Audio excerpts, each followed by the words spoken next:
Well, today, both sides finished presenting evidence in the landmark Baltimore City police corruption trial.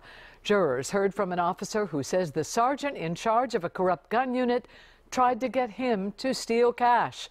WJZ investigator Mike Helgen is live following every development from the federal courthouse, where the fates of two detectives will soon be in the hands of a jury. Mike?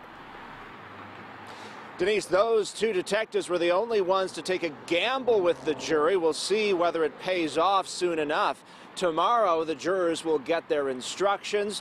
They'll then hear closing arguments, and sometime after that, we'll begin deliberating.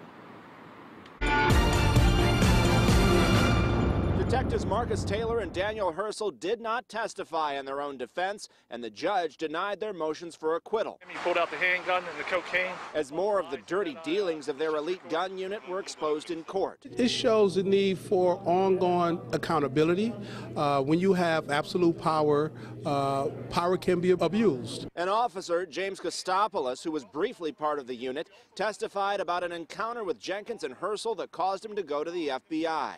He says Jenkins asked him to take a ride along with Herschel. They pulled over a few blocks from headquarters, where Jenkins asked them to get out without cell phones, then proposed stealing cash from a big-time drug dealer. Kostopoulos said, "No, that's a terrible effing idea. You can't have a badge on you and do that." Within days, he was transferred out of the unit. Mike McCormick is a criminologist who's been following the trial. It's impossible to believe that these guys could run rogue for the past 2 years and supervisors and middle management not know. An FBI special agent testified there were multiple leaks about their investigation into the unit. Taylor and Herschel called only 3 brief witnesses. They're relying on strong cross-examination of prosecution witnesses to raise reasonable doubt. And a verdict could come this week in a case that's implicated more officers than just those charged. Where there's smoke, there's fire, they say. So I tend to believe that a little more is involved. The FBI special agent says they never found large amounts of cash or drugs when they searched Herschel's home in Joppa. But the reality is this testimony here has implicated so many officers and members of command staff that Baltimore City Police have started a new unit just to focus on those allegations.